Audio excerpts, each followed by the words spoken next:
Everton. Hello, everybody, and welcome to Toffee Bluecast. I've seen your comments already. Yes, I am banned from Twitter. I don't know what's going to happen with it. I am on the naughty step. It was because of the Coleman video with the music on. Now, I feel like I took one for the team because Coleman needed that video, and I'm proud that I did it for him. But yeah, I am banned from Twitter at the minute. So there is no Toffee Bluecast on Twitter. But hopefully I get it back. I will update you on what happens with that. But we still got the channel. And I know you would have missed me. So here we are. And someone else that you would have missed here. Got him here. Paul. Absolutely massive game. Look at that for the layout as well. There you go. There we go. How you doing? You all right? Yeah, I'm all good, mate. I've been waiting for this. I literally have been thinking about this game every day, every second of every day. This is massive, isn't it? This is, and there's it's felt like ages, isn't it? Ages. Well, I've watched other games and stuff, and even games that it isn't nothing to do with us, because most of the games that is to do with us is like tomorrow, isn't it? So yeah, it's just been tomorrow's a big bottom of the table day, really. Yeah, I watched Arsenal and Newcastle, and the subs that they brought on, I thought, bloody hell. Like, they're literally the strength and depth those teams have got kind of shows where they are, doesn't it? But here we are, Everton, the mighty Everton, Toffee Blues. Are you ready? Big game, Brighton. How are you feeling? I'm feeling all right, considering Brighton are awesome, aren't they? That's the problem. But the Leicester game, even though we wanted a win out of it, filled me with confidence about where we could go with it, to be honest. We got some players coming back in who are getting back into form, and we seem to be solid in our shape. I know we've conceded twice. As long as we can iron out one or two creases, then I think we've got a good chance of getting something from the game. No, I'm really up for it. A lot of people are not confident for this game, but I am. And I've got knocked for it because I've already put us down as, I'll tell you later on what I put us down for. But yeah, I've been very positive. And just before I lost my Twitter, people pounced on me for being positive. But some people did like it as well. They probably didn't want to, but they did like it. And yeah, I'm ready. I'm absolutely ready for this game. So let's have a look how they're doing. What we do is we look at the last 7 games of both teams. Then we'll look at both teams' players, talk about them, and then you in the comments, we want your starting 11. Me and Paul will give ours, and then we want the score prediction as well. So that's the system that we go. If you're a new subscriber or new on the channel, that's the way we'll do it. So we'll get up now. Their form's good, isn't it? Their form is decent, yeah. I mean, you can't really argue with that. They've had some decent results recently. Obviously, the win against Man U Thursday was it felt like a long game. It really did. And considering the semi-final they had against United, it wasn't a bad thing for them to get a penalty right at the end and shove it to Man U, to be fair. I don't think anyone's got anything bad to say about Brighton. They just seem to be like a good football inside without many people who would sort of wind you up, really. No, like you say, they're an inspiration to other teams because they've lost players and brought in players that kind of match them, if not or even better. And they're bringing young players as well. They do everything right. They've got a good board. They've not gone and blown money to make themselves good. They've actually made themselves good the proper way. And Brighton, I've got a lot of respect for them. I mean, that goes out the window for this game because I want to spank them. But like you say, talking about them, they are a very, very good team with the way they pass the ball, perform, and everything. Everything's good about them, isn't it, to be fair? They're a scary team to play. They are, and the thing is as well, I mean, I watched them on Thursday, sort of get ideas for this, really. And the Man City-esque in the way they pass the ball. They won't always have as much possession as City, but they'll have a lot of the ball, and they like a lot of sort of 5-10 yard passes. They generally won't sort of. I'd be surprised if they did anything like we've had against us recently, where they've played the ball over the top. I just can't see that being a 50-yard pass over Keane's head or whoever it is. They're very much come on to us, 5-10 yard passes, create chances around the area, get to the byline, pull it back, that kind of thing. And they're very capable on the ball. I think, I mean, I just said, so I think it was Paul that said in the comments, I think this is a team that suits us because I think on what you've just said, that long ball over the top scares the living daylights out of me every game, because I'm thinking, you look at Vardy, one ball over the top and we're done. And this Brighton team, like you've just said, they're a team that want to do stuff in front of you and not play the long ball. So I actually think we're suited for this team as long as we do close them down. Now, they did thrash us last game, but I felt like we played poor that game. But I do feel like we're suited to them, and they've got a bad result there against Nottingham Forest, which was a bit of a spanking, wasn't it, from Nottingham Forest? They did. They had a little bit of a balls up after semi-final and stuff, and it was away, and Forest are fighting a bit more maybe than Brighton are, but Forest stifled them, if anything. It didn't seem like a Brighton had all the ball, but they had enough of it. And Forest's goals were very much kind of breakaway or high pressing goals where they've won the ball high up the pitch and then they've made a thing of it. So Brighton certainly had an off day. I mean, looking back to when they played against us, their side has changed quite a lot, to be honest. I don't mean for the worse, but looking at the lineup that they had when they beat us at our place. Yeah, I'll put the lineups now. I've got the last lineup they played. Yeah, so this is going back start of January, when we were all full of optimism and hopes for 2023. But I mean, they had Mitoma, they had March, Casado was centre mid. They might have had Dunk at the centre back, but there's lots of players there who aren't actually playing now. So there's different ways that you can see that. Looking at the team where they played Man U on Thursday and they won 1-0 at home. They've got some of the same, but some people have been put in different positions to cover for people who are missing. They're centre mids now, sort of. They play a 4-2, then a 3, then a 1. And what they've had recently is that they've had Welbeck further forward as the 1, which you wouldn't think actually would be much of a danger, but there's something about that lad at the moment where he's just been rejuvenated and he seems to be actually taking shots on first time, which he never used to. The ones that you're really looking at to try and stop early would be Mitoma and Cisco as well, who's the really tiny lad who's really good at dribbling. So they've got some ball players. Billy Gilmore, centre mid, alongside McAllister, playing for Argentina, obviously. So they're formidable. They are. However, if you can stifle them like Forest did, and you can take the chances when you do hit them on the break or you get your set pieces, then you got chances. And United had chances as well on Thursday, but they didn't take them. That was the thing. I watched some clips of that McAllister. There was absolutely raving about him after that game, saying he destroyed Casemiro, and he did look good in the game. He was like a bit of Messi on the ball, if you know what I mean. I'm not saying he was nothing like Messi, but he's got that Argentina low sense of gravity, confident on the ball, doesn't get rid of it straight away because he's confident he's not going to lose it. McAllister, he's a very good player, but I feel for me, I think McAllister and the Mitoma, I think if you get them out the game, I'm not massively worried.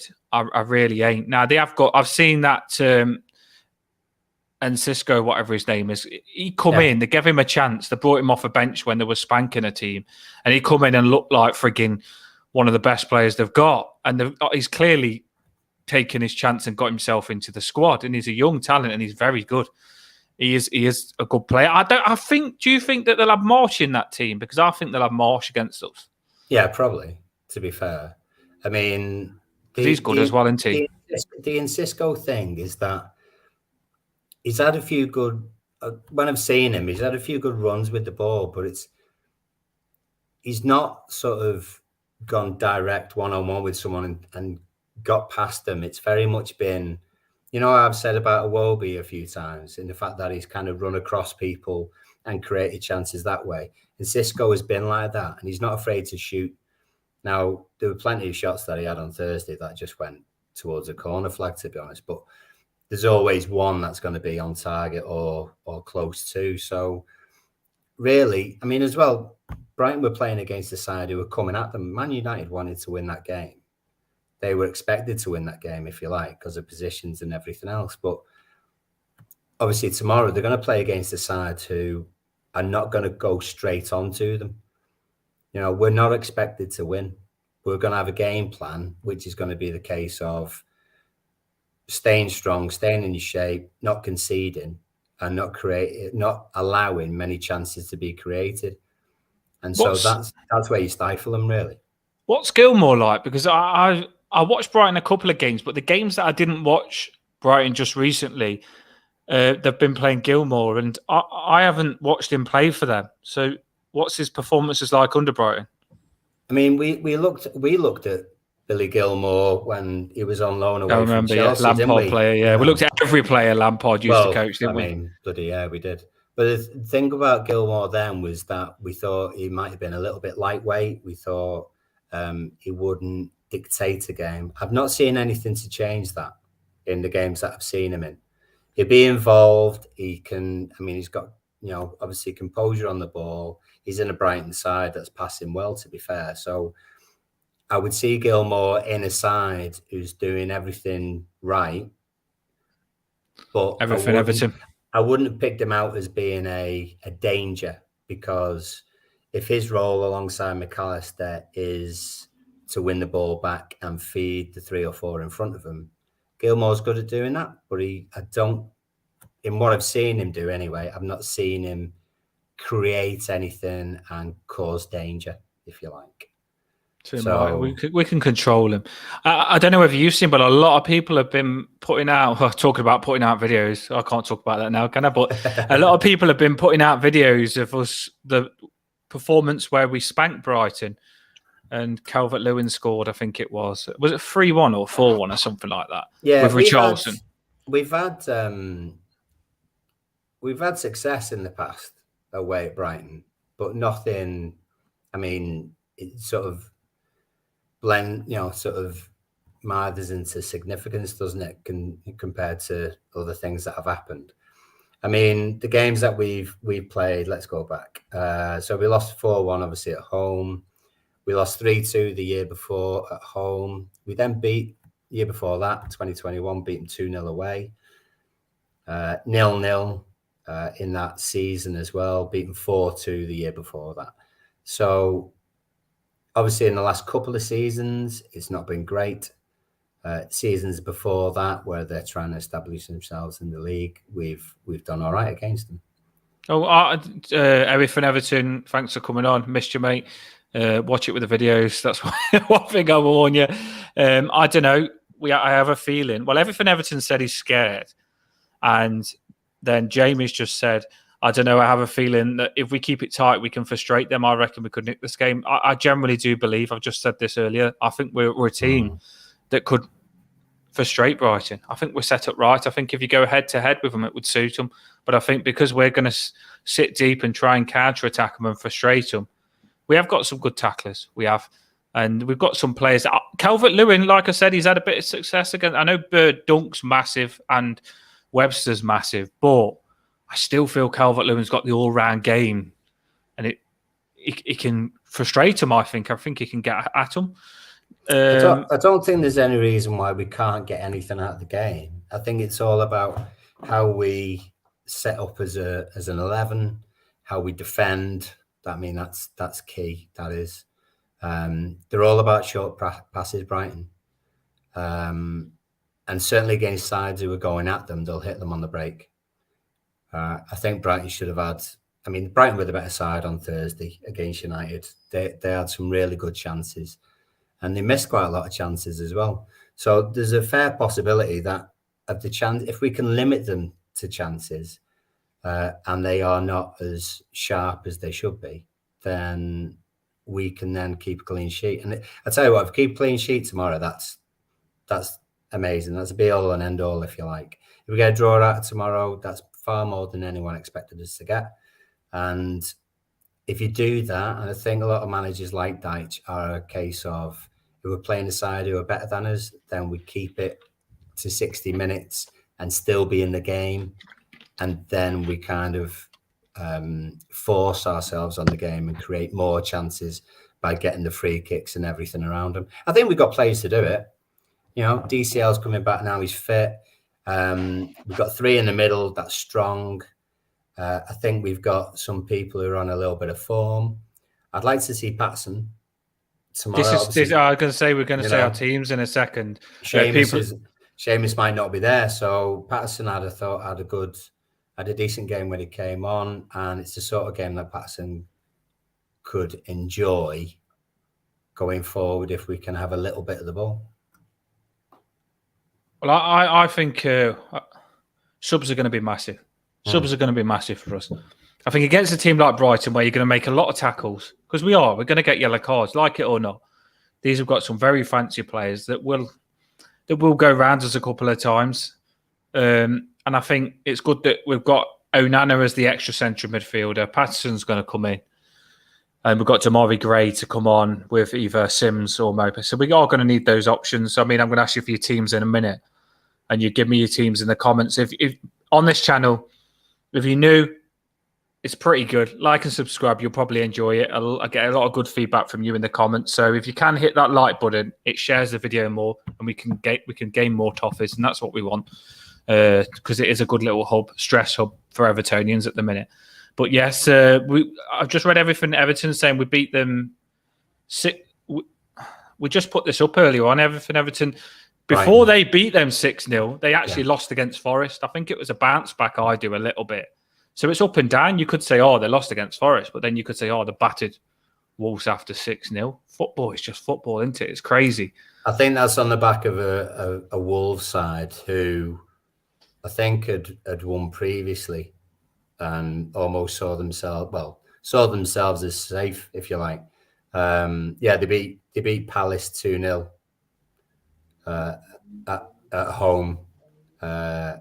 They'd lost against Leicester before that, but beat Brentford. So at that stage, when they'd beat Palace, they see themselves as free of it, and went to a Brighton side who was still looking for European football. So, you know, on their heads be it, really. They laid down and died for them that day.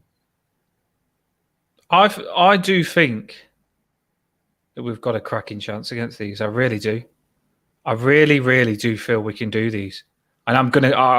Normally, I get my positivity towards the end, but I'm straight in there. I really do feel we've got these. You know, there's no reason why we can't get anything out of it. I mean, you've got to, like we just said, you've got to stop McAllister in the middle. Now we've got Garner-Gay that can probably do that. We've got James Garner or Onana or Decore. That you've got to plant someone on him, stop him.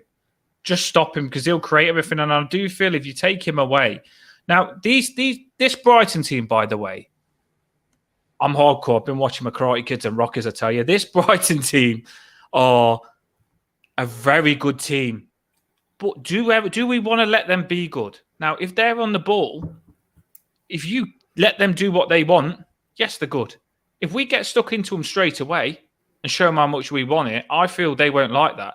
I think we can get stuck into them, rough them up, and I don't think they'll like it straight from the off. This is one of our talks, Paul. Do you know where we say first 10 minutes, let them know what's at stake? I think that's the way we've got to be against this Brighton team, because if you let them get going, they love it. I really do feel you've got to get stuck into them. I want it to be a messy, messy game. Yellow cards a lot. I wouldn't even mind Brighton to get a red card. I wouldn't, because I can see it being one of those. I mean, I watched Arsenal-Newcastle earlier on. That was feisty. It was really feisty. And I feel like we've got to do that against, because it completely affected Newcastle when I watched it, because Arsenal was really dirty and played them at their own game. And I feel against Brighton, that's the way we've got to be. I don't know what you think on that. I feel that we've got to turn it into something that Brighton don't want it to be for us to play well against them. Yeah, I think when we defend, I'm sure everyone's noticed, is that when the opposition have the ball, as soon as they get into our half, that's when we tend to pounce. If we're having a good day, we tend to pounce on them in our half. And I think that would be the case Against Brighton, they like 5-yard, 10-yard passes, sort of triangles, passing, give and go, that kind of thing, and creating the chances that way. So if we almost bring them onto us and deal with them in our half, that's when we're quite good at winning the ball back. And the problem has been in the past, well, the recent past, is that when we won the ball, we've not had enough going forward to create a chance. I think against Leicester on Monday, we won the ball quite a lot in the 10, 20 yards within our own half, and then we broke away. And we did have shots, and their keeper made some good saves. I don't see it being any different tomorrow, to be honest, in that respect. I think Brighton will come on to us, and we'll be quite happy for them to do that. They'll pass it 5-10 yards, they'll move well off the ball.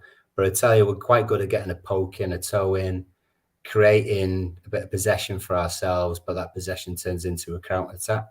And I tell you what, I'd fancy Calvert-Lewin against either of the centre-backs of Brighton.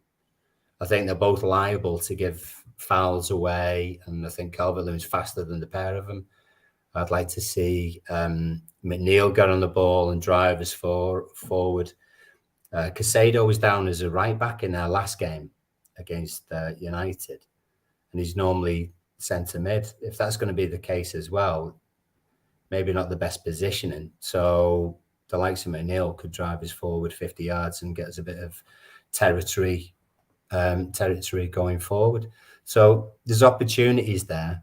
All Sean's got to do is set it right, get the players in the right positions, make them strong in defence, and fast forward thinking in the attack. And we've got the players to do that and then create chances. We all have to win 1-0. Do you know what I mean? You only need, how many games have we seen where teams have had one decent chance, two decent chances, had the possession against them, conceded most of the chances, but actually won the game? It happens all the time. And that's the situation that we're in. Massive. First goal's huge. First goal's massive against these. I do feel like it gets your tails up if you do get that first goal in this game, because you don't want to chase a game against Brighton. You don't. I do believe that we could randomly do so. I mean, we come back against Chelsea to get the draw, but I would rather us get that first goal. And I really do feel what you said. I think we're going to sit back, see what you've got, but stay really good defensively with our three midfielders in front. I think we're going to... The defenders need to step it up. Keane, by the way, I called him out last time, but I'll get behind you, mate. Please keep us up. I will get behind you this game. I hope you put it right, because that's what we need if you play. I mean, we're going to say our lineups, but if whoever plays, just get behind them. And I just feel like if we're solid, see what you've got. The pressure's on Brighton, by the way. They're at home. They'll come at us. And they're going for Champions League now, by the way. We haven't said that. They put themselves just before this game in a position to go for Champions League. Yeah. So the pressure's on Brighton, because they've got more about them to show. So we'll say to them, you have the ball, let's see what you've got. And I honestly believe that we'll think, right, it's 0-0. Let's go. Let's have you. You know, like a boxer saying, throw your punches at me, see what you've got. And then just take the punches and then literally think, right, this ain't too odd. I'll start throwing some jabs myself, and then we start pushing up. We start counter-attacking. We keep this. This is the main thing, isn't it, Paul? And you'll agree with me here. Against a team like Brighton that are so good with the ball, keep the ball. We can't keep giving them back so easily against a team like this, because you might not get it back for 10, 15 minutes with a team like Brighton. That's the thing. We gave it away a lot against Leicester, didn't we? And got it back sometimes straight away. I don't think we will against these. I think we gave it away quite a lot too quickly in the second half against Leicester. It was almost like well, maybe not the whole second half, but certainly when we went 2-2, it was a case of not losing. And so, it was a case of, can we move it quickly and can we move it forward? And I think some players got a little bit too, I don't know, they had the shakes a little bit. It's like, oh, what can I do now? What have we got to do? Got to get it forward, and didn't have much composure. You might find it's the same against Brighton tomorrow, to be honest, because as soon as they come into our half, I could just see us being all over them. But as soon as we win possession, you might see a little bit of panic. Do you know what I'm hoping, though, Paul? Do you know what I'm hoping? I'm hoping that we take the end of that game against Leicester straight into this game. So the confidence that McNeil had on the ball, where he's just going past people and not scared at all, the confidence that Patterson ended up growing in the game, the confidence that everyone had towards the end in that Leicester game, I want that to go straight away. I want these players to not be able to sleep after not getting something out of that Leicester game, because we was miles better than Leicester. We deserved the 3 points. And I want them to crave the 3 points this game and think, right, bring on this game. Because I personally am. I feel like we're starting to be Everton. And I think we didn't get what we deserved last game. So now this game's here. Let's just get the 3 points. We know what challenges ahead. We've seen Calvert-Lewin come out now and say he wants to stay up. All the players want it. They're all hungry. And I'm hoping to see these players proper on it for us. I really do. There's 4 games left. 4 games.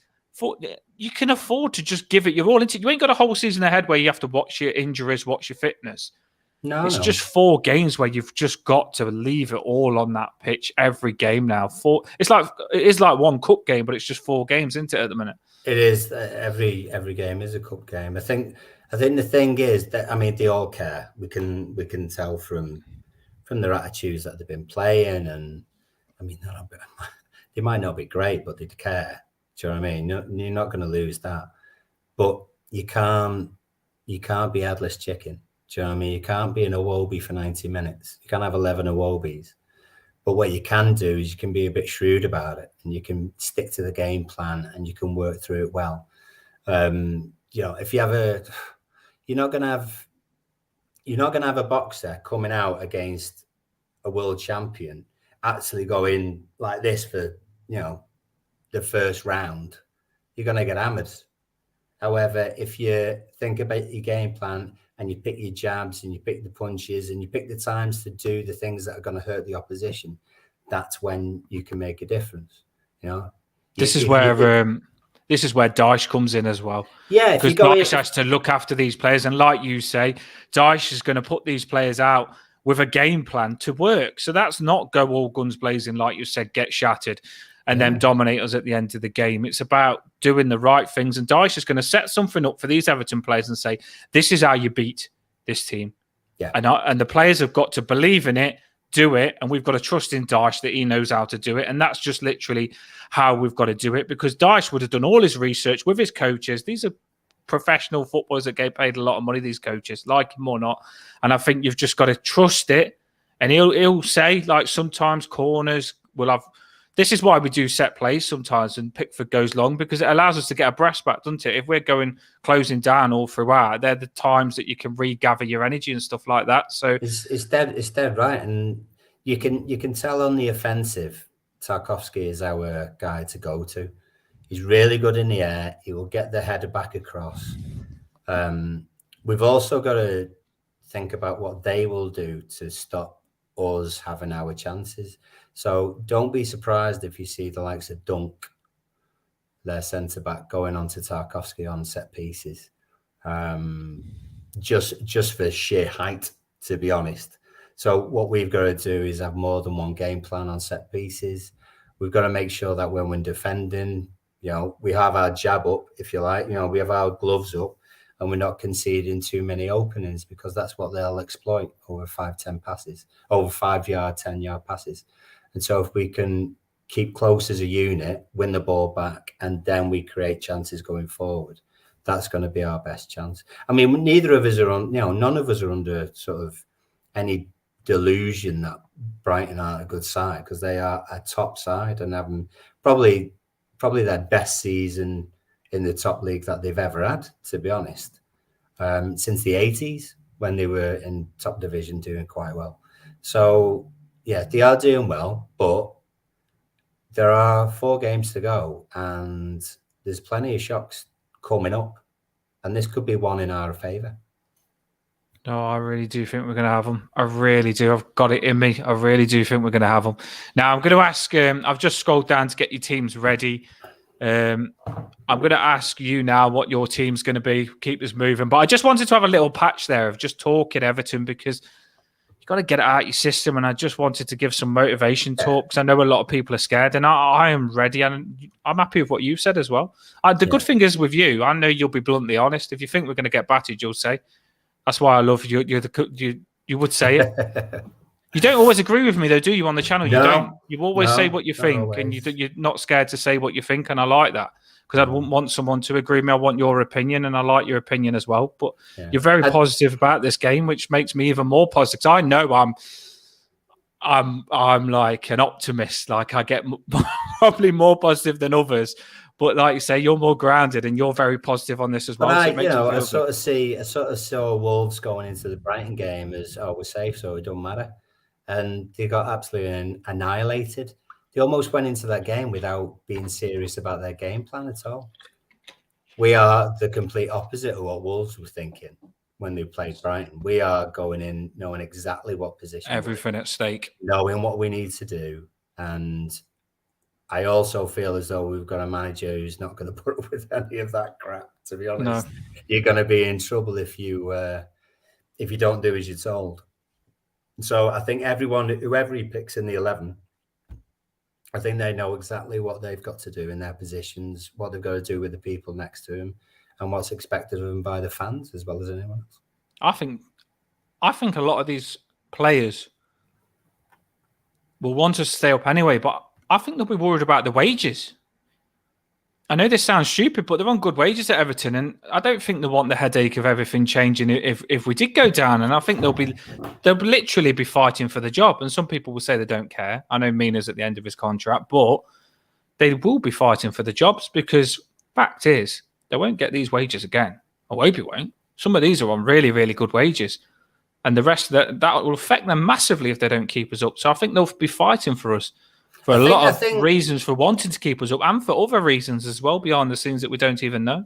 Yeah, that's the thing. Do you know, they are human underneath. Do you know what I mean? I know they kind of come across as a bit of a cartoon sometimes, but they're footballers and they want to win. I don't know any footballer ever who's played in a football match and doesn't want to win, particularly at a high level. You've got it innately in you that you're not going to lose a game. I bet they'd be the worst competitor to have dads ever, to be honest. But the thing is, I think as well as the wages, the way that they've spoken about other people at the club this week and in previous weeks, Tarkowski talking about Seamus Coleman today, is that they wouldn't want to let anyone down who feels more strongly than them about the club. I can't see any person there wanting to let Seamus down. Well, no, some people just talk. There's been big talk about Harry Kane wanting trophies on his name. No player's going to want to have relegation on their name. Of course not. No, that's a bad, especially players that have already been relegated, like Godfrey. A lot of our players have been before. They ain't going to want that on their name twice. Yeah, McNeil and Tarks last season, for God's sake. Do you know what I mean? They ain't going to want that on their name twice. It's not good for them. So that they are going to step it up, and we are going to do this, right? So I'm ready. I'm not going to sleep tonight because this is a massive game, and I feel like it sets us up. It really does. If we win this Brighton game, by the way, I think we can go into the Man City game relaxed. I really do. Not relaxed in a way like, oh, it doesn't matter, but I think we can go into it and try and get a draw from Man City. Or do you know what I mean? Like, it's one of those games where you've got your win. Man City, you don't expect anything from it, so we can just go and try and get something from it, and then the next game's kick in. So I am ready for this. What's your team though? Start with your right back. Who's your Pickford in goals? Pickford in goal, Patterson right back. I just can't see any difference, to be fair. Chances are it'd be up against Mitoma.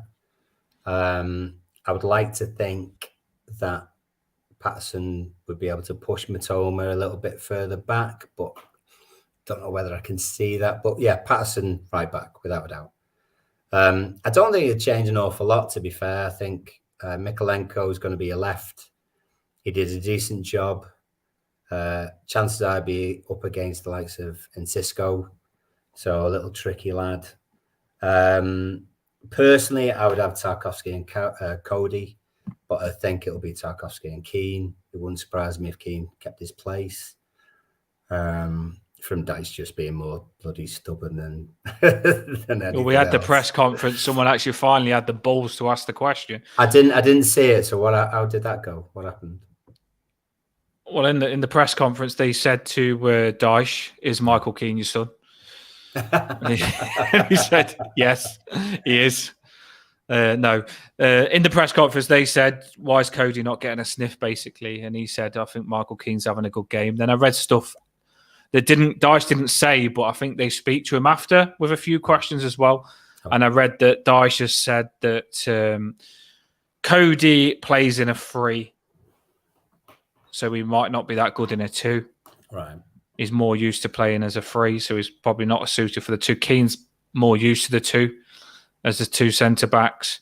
Yerry Mina has just said he's not match fit.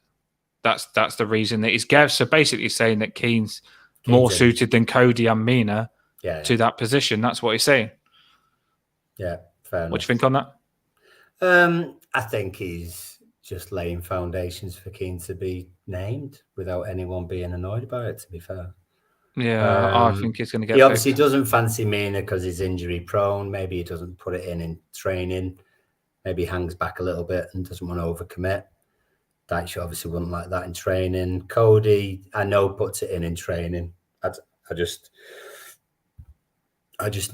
know that it's not in Cody's makeup really to just sort of shy away from anything. So it'd be doing well enough to be called into the side. But if it's then between 2 people and you've worked with one of them before and you drop the other one to bring the other one in, then you're going to be more comfortable with Keane and you almost want him to justify his place, so you're going to give him another chance to justify his place, if you like. I hope that Dyche doesn't get to wanting to prove a point about Keane. Just play who's going to be the best in that position. I hope he doesn't get to...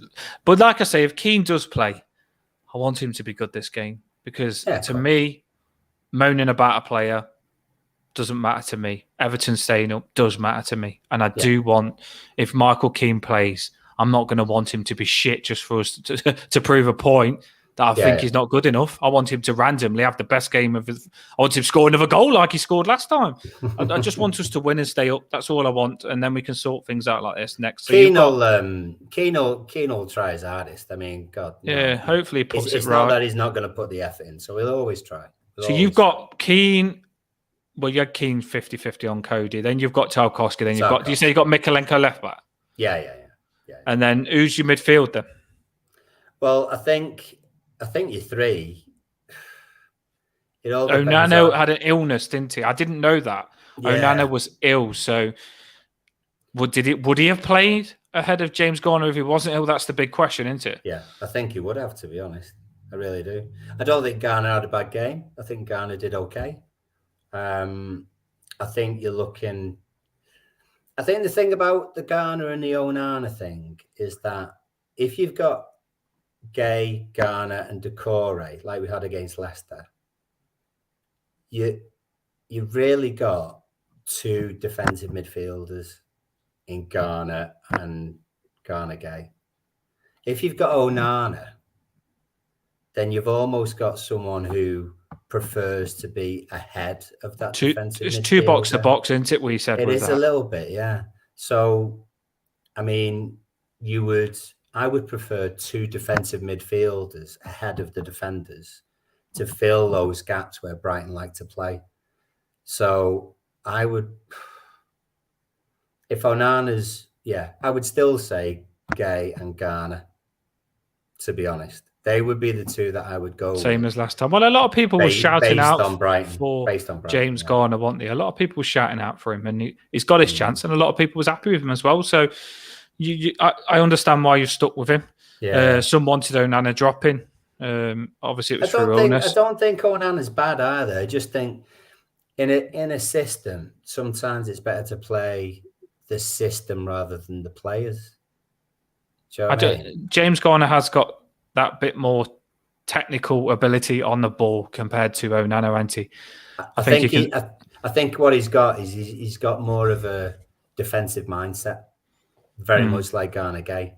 So he will be in our middle third, but his position in sense of when we've not got the ball is a bit better than Onana's. Whereas Onana is, like you said, box to box.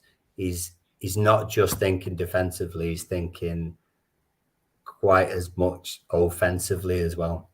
And I think Gay and Garner with Decore ahead of them would be a better way to start at the very least. It's a good player to bring on as well for you. Of course, it is, bringing Onana on. Who you got on your wings then? I think you stay. I think you stay. Yeah.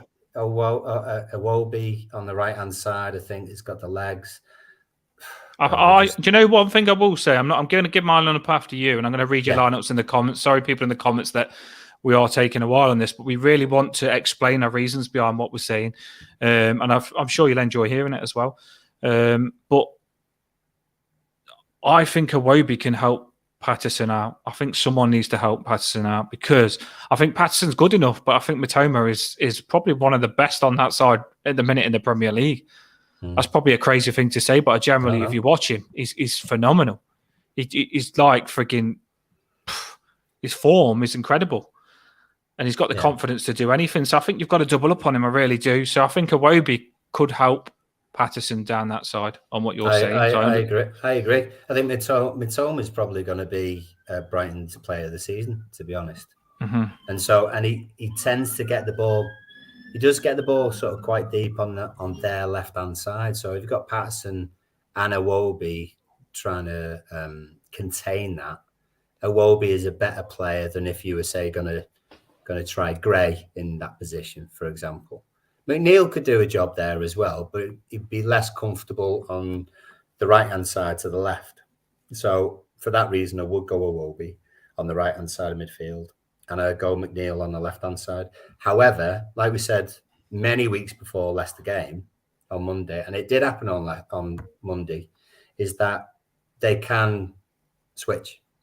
Yeah, they definitely. I think a switch is definitely. But the one thing I will say is that Iwobi, because he likes playing in the number 10, if Iwobi decides to come across like he always does, then Patterson can go down that right side, can't he?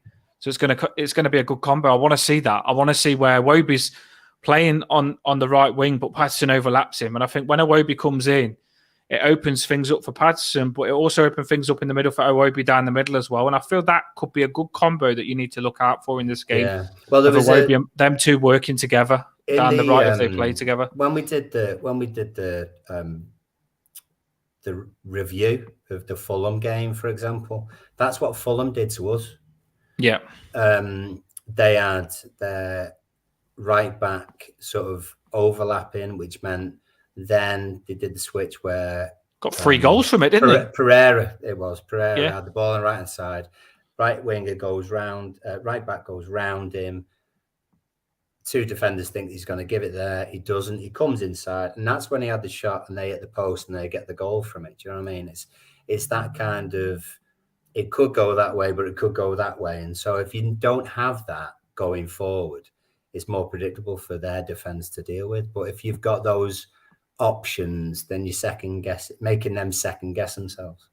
I think it could be a fantastic way to do them, because you'll have to. I like that Decore is almost playing as a second striker. They said it last time in the commentary. Yeah, Decore is right next to Calvert-Lewin, so if Patterson does get those overlaps and Decore is arriving in the box, I think it could be very effective. I really do. With 2 of them, I think they could trouble the centre backs of Brighton. Now, who's your striker? Well, yeah, I've had McNeil on the left and Calvert-Lewin up front. But I say this having Gray on the bench. I do say I acknowledge Gray being on the bench with this starting lineup. However, I would use Gray in this game. I wouldn't, even if it was tight, if it was, 1-1, 2-2, whatever it is, I would still try and utilize Gray, particularly in that last 20 minutes. Gray's quick. Gray's on the ball. I tell you what, he's hungry because he got left out in the last game.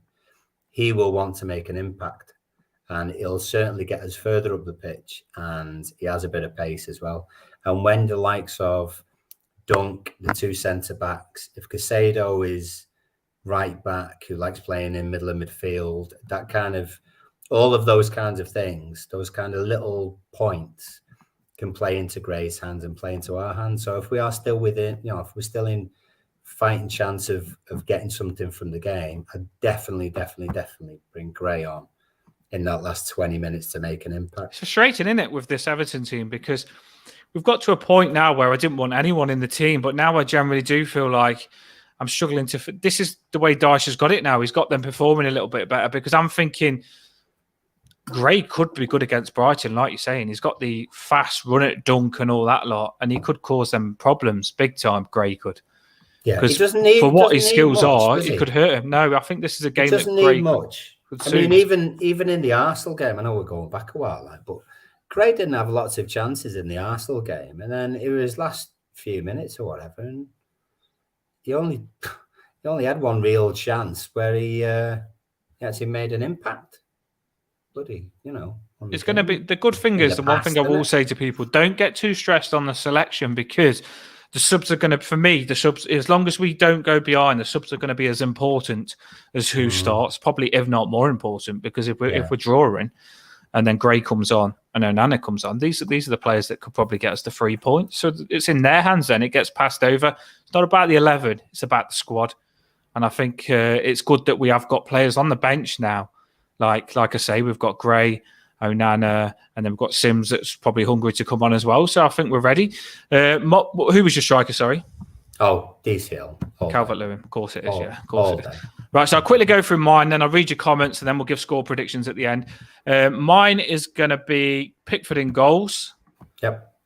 I'm going to go Patterson right back. I hope Holgate don't play right back. I'm sorry. I don't like putting players down, but I hope he doesn't play right back, because I think freaking Matoma will tear him a new arse, I'll tell you. But I don't want Holgate to play there. It's yellow card disaster, that is. So I want Patterson to play there. We didn't mention him being back, did we? I think I would love to see Mina play this game, because I remember him scoring against Brighton. I've seen that as well. That's just popped in my head. Mina scored a header against Brighton. Yeah, we beat them 4-2 a while back. Yeah, that game got showed, and that's in my head a little bit now. So I would love Mina to be there, but I know Michael Keane's going to play. I know it. Dyche is not going to cheat on Keane. So he's going to play Keane. He's going to play Tarkowski.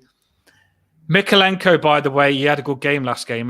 People don't, because he doesn't do much attacking, people don't notice, but he's pretty solid down that left against Leicester. I don't think we had no problems down that side. So he doesn't always get the shout out for actually being a bit solid, but I thought he was good.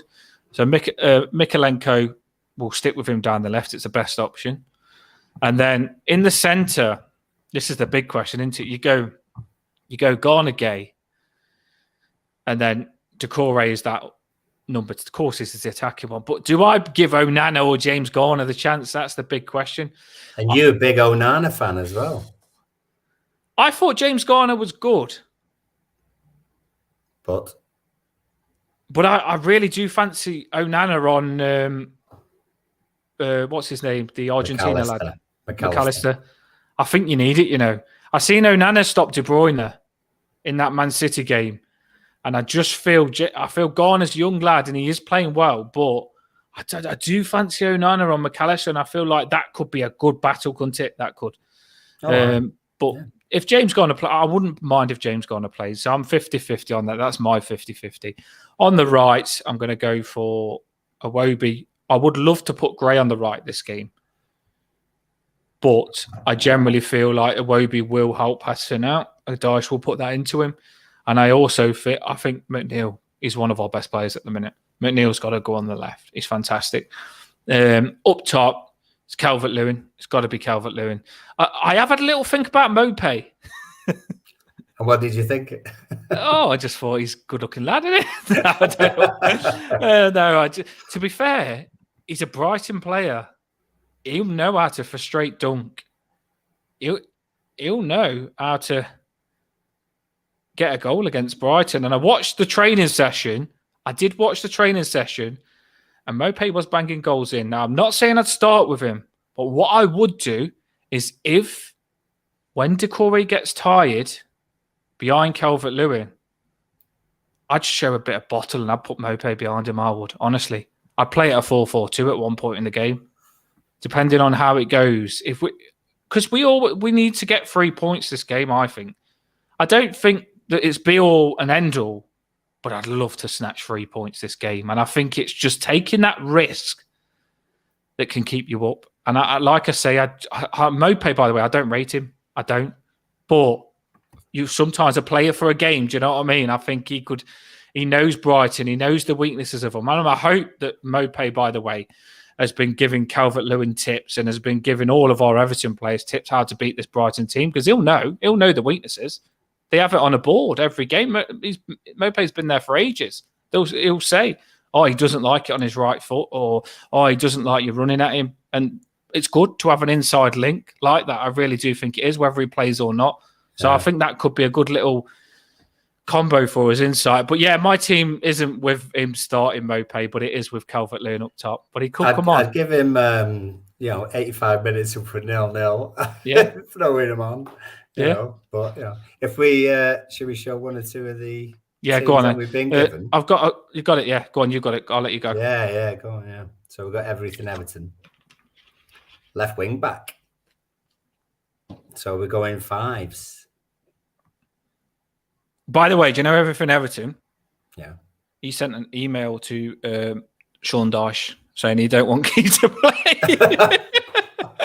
Oh, sorry, Everton. I love you. I know you won't mind me saying that. But yeah, he had a couple of bevies and ended up messaging Sean Dyche and saying he wants Keane to be dropped and give Cody a chance. Don't know if he's got a reply on that because I ain't got Twitter, but I'm interested to see if you got a reply on that one. The reason I found out about you not being on Twitter was because of everything Everton, to be fair. Yeah, well, I do like to message me subscribers. I do appreciate them. They'll be missing my messages now because there'll be a nervous wreck. My subscribers will without me. Jamie, everything Everton. They did say if you ever get banned again, I don't know what we'll do. And now they're probably freaking running around the house like an headless chicken. Worried. We'll do it.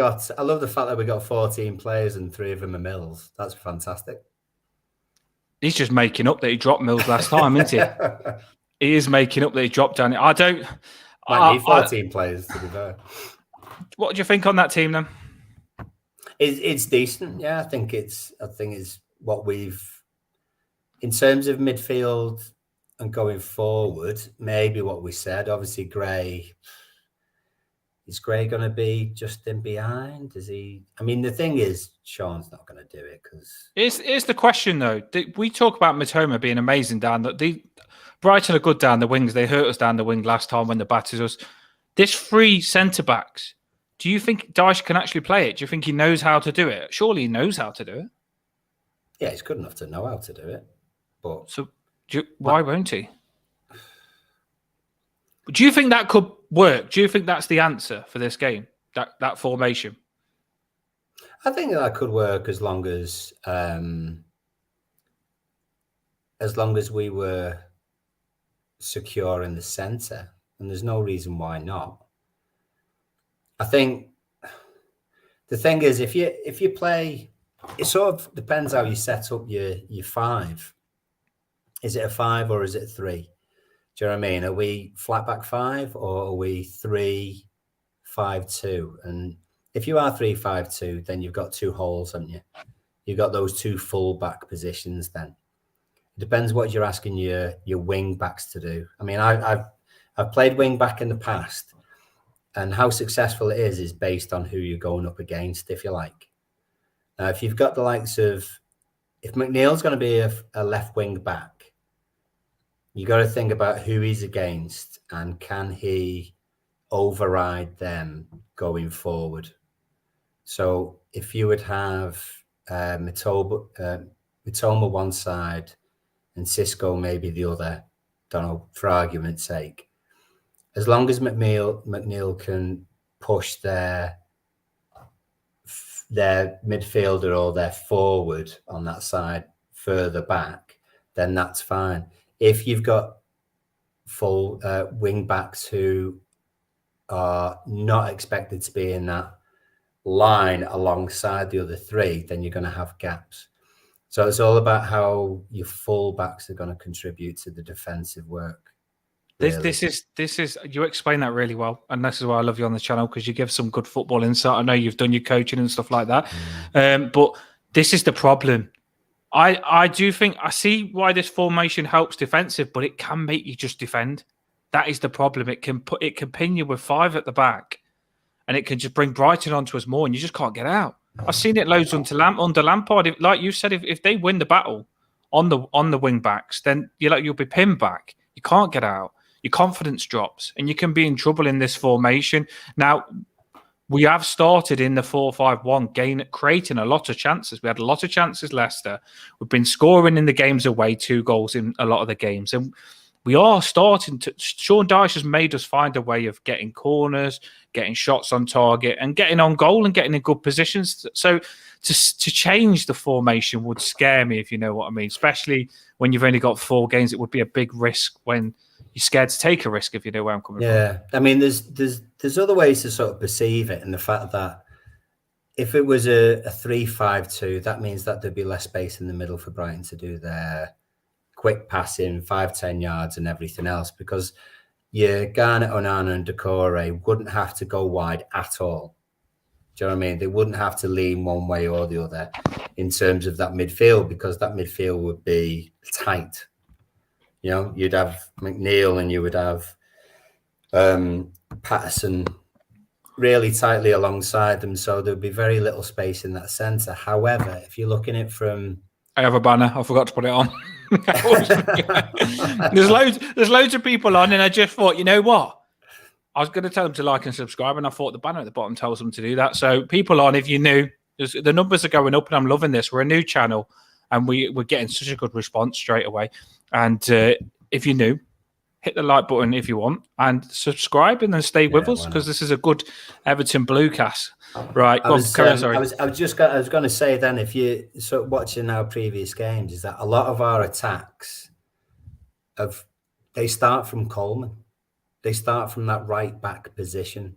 So if you're changing from a 4, and in that right back position is where we get the ball, we play it down the line, or we play it into the likes of DCL. He holds it up or flicks it off or whatever.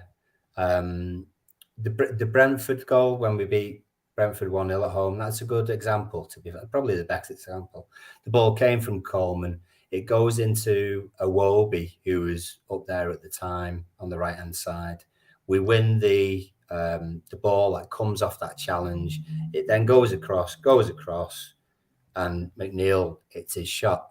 And that right back position is really important for us from creating attacks. It happened against Leicester. It's how we got the penalty. Coleman in that right back position. We were further up the pitch as well, but as a unit, Coleman plays it into DCL, gets the chest, gets the push. We get the penalty, and we go from there. If you change your formation to a 3-5-2, then, or even a 5-3-2, you are not having the same impact to start your attacks from that position, because either you're doing it with fewer people already up there in a 4-5-1, or you are playing it from a different position. Well, your attacking options are different. I've been watching a lot of football this weekend. I just love watching football in general, because I used to play all my younger generation, and I've been watching a lot of football, and a lot of teams that played the 4 at the back have started playing 3. They literally when the winger goes forward with the right, say your left winger, Mikalenko goes forward, your right winger pulls across, you sit as your 3. We do it when we chase a game. You end up leaving 3 at the back, and you just go for it. But you kind of improvise, and that's the way a lot of football is being played at the minute. Is that they change formation. I don't think it's just a given formation. I think they change as they go, and that's the good thing about these 3 centre midfielders as well. Because if Mikalenko bombs forward, Garner Gay can pull in that left back position, or say James Garner can pull in that left back position. I think you've got to be like diverse in the way you play, and you've got to be able to change and play in your triangles. And I feel that we are. I feel that Iwobi is playing right wing, but he can get in the number 10 position. Patterson can get in the right wing position. The defence can pull across. I will get, me and Paul will do it, because I know Paul loves it. We'll get a board to show you the formations and stuff like that. And I just love to like show the benefits of the 4-5-1, because when we say 4-5-1, it is a 4-3-3 at times, isn't it? Let's face it. It says 4-5. It's a 4-3-3. As soon as you get that ball, bang, you go out and you create space, and you're in that 4-3-3 position. Do you know what I mean? The likes of McNeil should be further forward on the left. Iwobi should be further forward on the right. Not always the case, but whoever is in that position, and then suddenly you spring him forward. And I think that's what you saw that at Leicester, certainly second half, is that when we were in that 4-5-1 position, as soon as people got the ball, then we sprung out, and you would see McNeil wide on that left-hand side, and he would carry the ball forward 40, 50 yards. Yeah. But I think you've got to, there's pros and cons to every formation, without a doubt. And if you are one of the top sides, then you think less about the opposition because you know you're strong enough to deal with it. If you're not one of the top sides in the league, and we're certainly not, and you're playing one of the top sides in the league, and we certainly are, then you've got to take more on board about their strengths and how you can stifle those without making it too easy for them based on how you're going to attack. So that's really important to think about. I completely agree with you. I was trying to find Jamie's team. It was up there. Jamie's is there. There we go. Pickford, Patterson, Tarky, Keane, Mikalenko. It's the same, isn't it? It is, and we don't have a massive squad. We don't have a massive squad at all. If I anything, think it was bad last game. In anything, the last 2 games we've had choice. I think the 5 games before that we didn't have any choice whatsoever. Just police are coming. Everything. You know me. I'm a rebel. I can't help it. I will get the blue paint out. Don't worry. Of course, I'm banned. Hopefully, I do get it back this time. I do need it back. My account back. You'll be back. Any more teams that I've missed there? Would you like to put your teams up? If you haven't put your team up, tell me what team you want. The Blues, I've just seen you've come on, mate. If you want to put your team up. Yeah, just saying difference between 4-5-1 and 4-3-3 is how high the wide men play. It's fair enough. Wingers alongside the midfield, but 4-3-3 had the wingers alongside the striker. Well, that's what you would like. I think it depends on your wingers. I think the likes of McNeil, if he's left-hand side, would certainly try and get to the byline. Don't think he always would, but try and get to the byline, cross it in, just for anyone who's there. Generally, he won't even look. He'll just get it out. It is. Do you know what? Thinking about it now, people say 4-5-1. It is a 4-3-3 because I know for a fact it's going to be like you could even say it's a 4-2-4 at times, couldn't you, with Doucouré pressing? Because McNeil does press, and then you've got the other side. Iwobi will press. Doucouré and Calvert-Lewin will press in that middle as a 4. And then you've got Gay behind them. So do you know what? I really do fancy us against this Brighton team. I really do. If we get it right and we go at them hard and we turn the ball over, this is how much you want it. This is, honestly, they are a very good team. But with what's at stake for us, if our Everton players want it like they say they do as much as us, you get into them straight away. This can win you the game. Just wanting it that little bit more. Whatever Brighton want to do, don't let them do. Like, just get straight into them. As soon as they receive the ball, don't give them 2 seconds on the ball. Don't let them get comfortable. And that's what I want us to be. I think Sean Dyche will go for this, I think he'll press them. I really do. I know we said sit back a little bit, but I do think he'll press them. Because Sean Dyche's tactics, if you watch him for other teams, he likes to force teams into mistakes, doesn't he? And I think they like to pass out from the back, and I think we'll put a little press on that pass out from the back with Doucouré. I just fancy us. Iwobi, Doucouré, Calvert-Lewin, McNeil's on it now. Behind, we've either got Garner Gay or James Garner or Nana. That's good enough. It really is good enough to give this Brighton team a game. I'm on Karate Kid 2 now, but I am ready for it. I don't know whether that's going to rev me up, Karate Kid 2, but Mr. Miyagi going back home. But Two's pretty good. I prefer the end. He's going back home. Mr. Miyagi's going back home. My daughter's like, where's Mr. Miyagi going? I've watched all the Rockies. I've maxed them out. So, yeah, we can do this. Stay confident. School of Science. Go on, read his team out. There you go. There's been a good number tonight, by the way. It's actually making us proud of the channel, and it feels worth doing because we do this for you to just come on, get together in the comments like you're doing, and before games have a little get together. I mean, I'd love to hand beers out, but I can't through the screen. But there you go. What's his team? I could try. We've got Mikko and Patterson left and right, Tarkovsky, and he's got Mina in the middle. I'm presuming this is centre mid of Garner, Anana, and Decore with Gray on the right, potentially. He's gone for Gray. That's different. And then DCL up there. We understand everything that everyone's said. We kind of understand it, don't we? Yeah, definitely.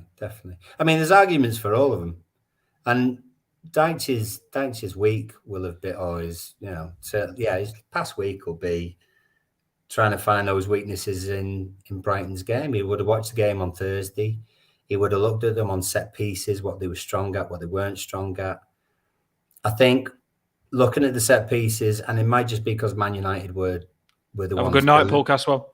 Tonight, the ones that were delivering them, all of their set pieces tend to go in, if they were decent, would go into that front of the 6-yard box. We don't tend to do that. We tend to launch it to the far post and nod it back across and then try and get something from that. So, I mean, Brighton aren't stupid. They would have probably looked at that. But Dunk's position usually, and centre-back position, is at the front of the 6-yard box. So it'd be interesting to see whether we can get anything out of a set piece. But yeah, it will be interesting on that. We just had a Brighton fan. We seem to get fans that are quite respectful. Yeah, he's said he's been a Brighton fan for a long time. I know they want, like we've already said, we respect Brighton and stuff like that. They want Champions League. We want to stay up. It's going to be a fantastic game. It's going to be a shit scared game, but it's going to be a fantastic game. They are doing well. We've got nothing against a lot of teams, to be fair. We've got nothing against Brighton. I'm not speaking for myself, but the way I think every Evertonian admires the way that Brighton have done what they've done and got to the position that they're at, because we're jealous in the fact that we should have bloody done it before they did. Just don't give your players to the frigging red shite. You know what I mean? Don't give them McAllister, and I think they're after the striker as well now, Ferguson.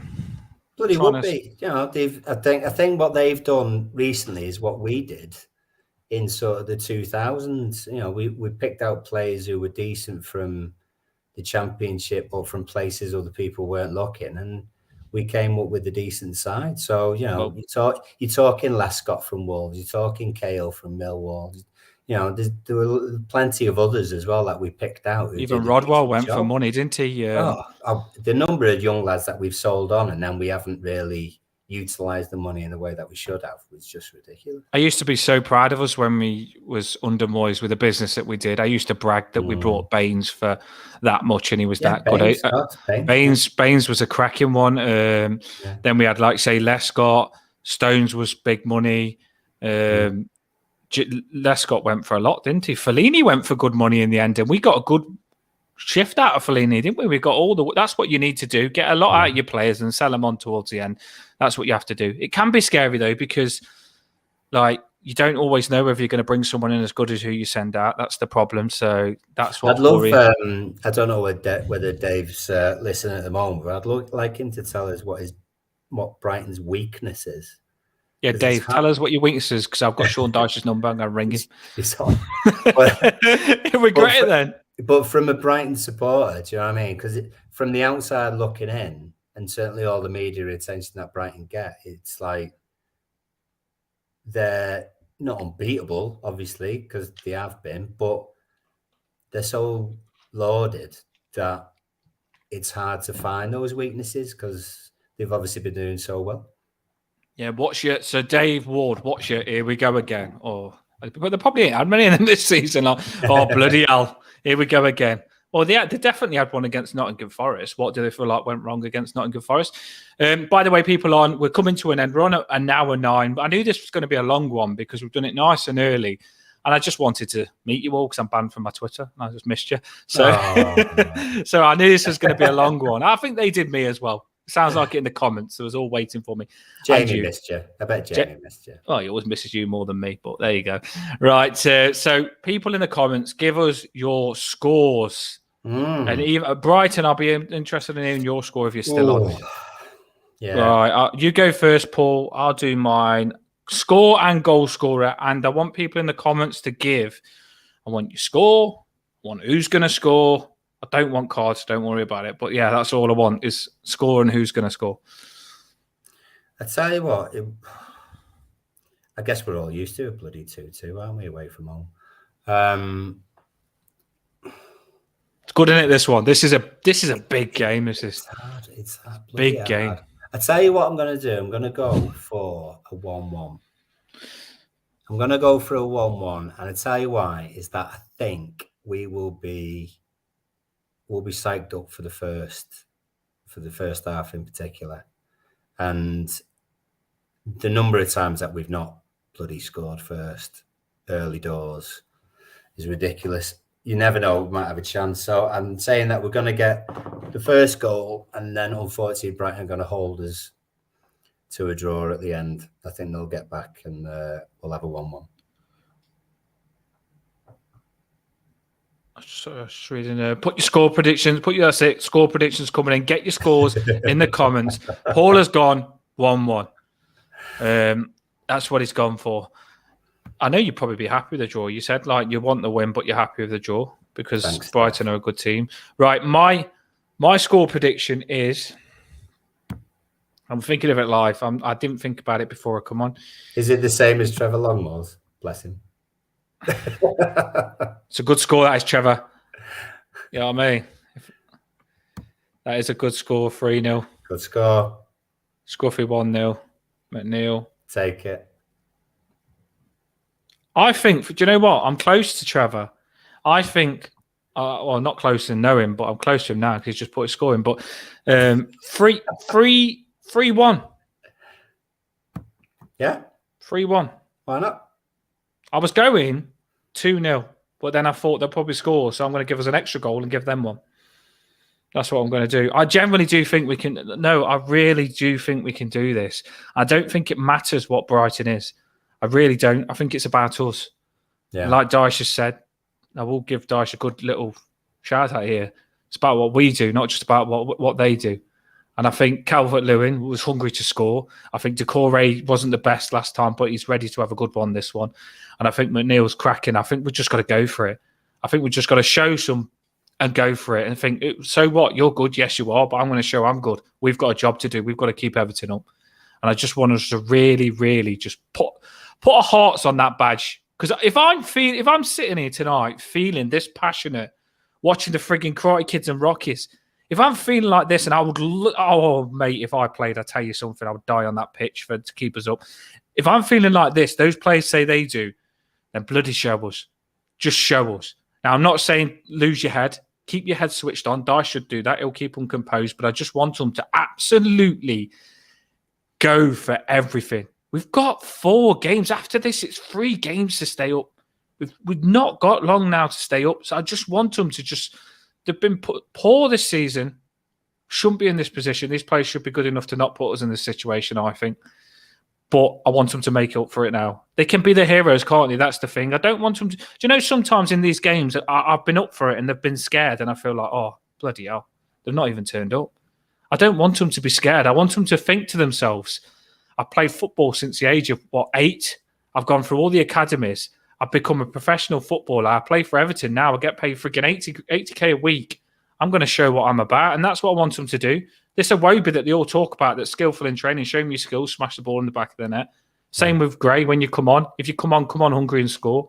Calvert-Lewin, he wanted to be fit for years. He says it's mental health has done him on being injured this much. You've got your chance now, Calvert-Lewin. You're fit. Take your chance. I really do want to Paul to freaking turn up this game. And this is a massive game, this one. Because if we win this, I do believe we only need one more win to stay up. But did you see my result predictor on Twitter before I got banned?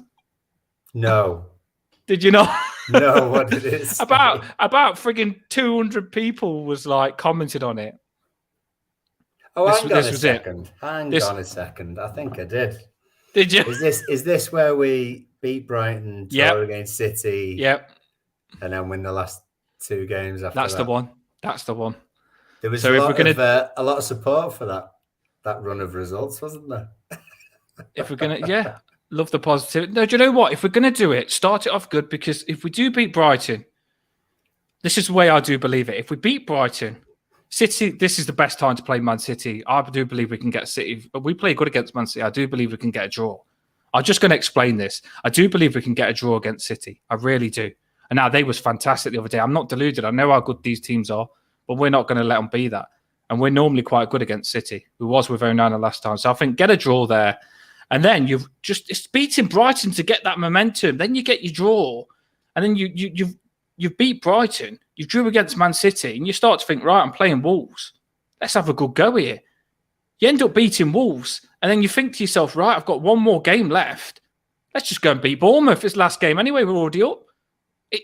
That's how I see it in my head. And I know it's frigging crazy. And some people will say, oh, we've ain't won frigging 2 all seasons. How do you expect that? I don't expect what we've had to come into these last 4 games. If it does, we're down. I expect something different. And that's what I want them to do. I want them to come and show us something different. It's 4 massive games. These ain't 4 normal games like all season people are talking about, bringing the old stats out. These are 4 games to keep us up. Let's hope they do something frigging different, because if they don't, we're down. And I do believe that they will. That's my little speech on that, Paul. What do you want to say after that? I believe it. I believe it. I do. I would say that any team, and we've all seen it, any team who are unused to being in this situation, maybe like Brighton are, we've seen them falter. We've seen Arsenal falter, top of the league as well, haven't we? Not just the losing at City, but the draws. The draw against Southampton, the draw against Brentford. They almost lost their nerve, if they like, because they were at home and they were expected to get the result. Brighton are in that position now. They've got 3 games in hand on Liverpool, who are 5th. Now, to win those 3 games, that would then take them to 64 points. Right? United are on 63, 34 games played. Brighton fans now aren't thinking, oh, we're so happy with 7th. They're not going to, are they? We did it under David Moyes, didn't we? We've done that. Loads of teams have done it. And the fact that you get to a particular position that you're not used to, and you think, oh, it's okay if we get it, or it's okay if we don't. But then you win another game, and then you think, right, well, we're going to play Everton next. Well, that's going to be an easy 3 points. The pressure's on them. The pressure isn't on us. We're not expected to win away at Brighton. They are expected to hammer us, because they hammered bloody Wolves 6-0. And I don't think a draw will do Brighton. I think like you say, some people, a lot of Everton fans would take a draw. Where I feel Brighton, if they are going to compete if they are going to get that 4th spot, they do need to try and win. So they'll go for it more, which could leave them exposed. And I just feel it's set up for us. I really do. Yeah, but the thing is, they play us tomorrow. They will see that game as the one that they will win. They are away at Arsenal after that. Then they're away at Newcastle after that. And then they're at home against Southampton. But after that, they're home against City. So they would see this game as being one of the games that would propel them up. So all the pressure is on them, because their fans expect them to hammer us like they did Wolves. However, if we stifle them in that first half and we create some chances ourselves, they're not going to be as free-flowing as they have been in the past. So if we can do that, and we can make it more difficult for them than Wolves did, then we've got a chance of getting something out of it, because they have got the pressure on their shoulders then. Their fans are thinking, oh, we've got Arsenal away, we've got Newcastle away, we've got to get the points now. They're starting to believe that they're going to get 4th or 5th. I think turn it into a battlefield as well. Like, do you know, like their players, if they're feeling 100% and confident, Brighton, they're very good.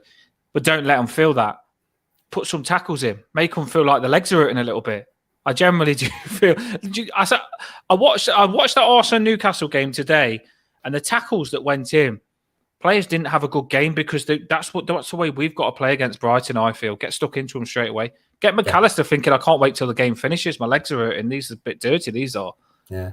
And I mean, look, and the thing is, I was going to say, sort of looking forward towards after the Brighton game, you know, with it being City and stuff. City have got to play Real Madrid 4 days before they play us. And then they're playing the second leg 3 days after us. Like I've said before, it's going to be a brave man in Pep if he plays his strongest City side against us 3 days before second leg against Real Madrid in Champions League, the one competition that they've not won. I tell you what, to be a strong player in any of the City players who want to play in that second leg in Real Madrid to get stuck in against us, a team who are battling against relegation. There's little things in our favour, and taking advantage of those little things is what we need to do. 100% agree with you. Right, we've been on longer than what we should. We're on an hour and 20. Terry, thanks for saying you wish we stay up, because we have a lot that want us down. So it's nice to. Yeah. I always say good fans, and you saying that you're a good fan to me. I see a lot of idiots. So to be fair, this channel seems to be attracting good ones at the minute. And if they're not, you in the comments see that they're gone if they're not. So we'll block them. But if you come in and you're nice, we don't mind you, and we do want the channel to grow, like bigger than Everton fans. Just to, if you've got some nice opposition on, then come on and speak to us. And as long as you're nice, we'll be nice back.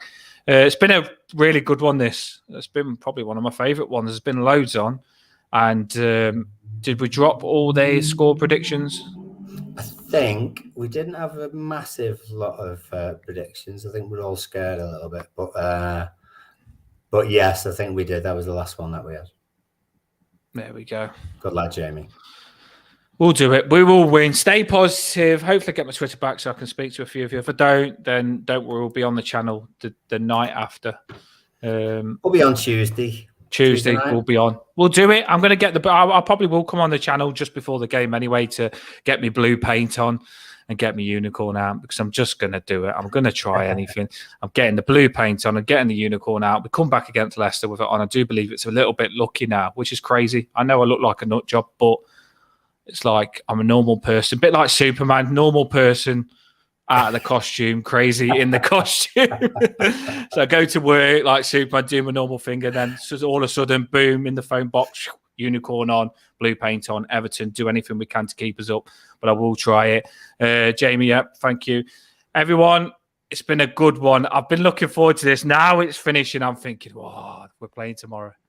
We are playing tomorrow. This is a massive, massive game. I wish I could ring the players and tell them how much this means to us. But I hope I'm sure they'll already know. It's a massive game. Don't be scared. Be confident. And we can do it. Everything. We'll do it. We will. Just don't be scared. We'll do it. Honestly, I do believe it. I wouldn't say it if I thought I was going to look like an idiot, and we don't. I do believe that we're going to do it. And I know you've got to believe it. And we'll beat Brighton. And if we draw, by the way, like Paul said, I still think that's a cracking result on staying up with my tally on what we need to stay up. But I've just got a good feeling we're going to beat them. Thank you, everyone. Have a really good night. I'm probably not going to sleep now. I'm going to have to watch the rest of Karate Kid 2 to calm me down. And have a boss one up the toffees. And I'll drop the me and Paul in our costumes and stuff. I feel like it's quite appropriate if I can find them.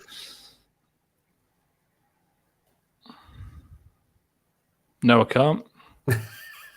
Probably doesn't want us on. Have a good night, everyone. Night.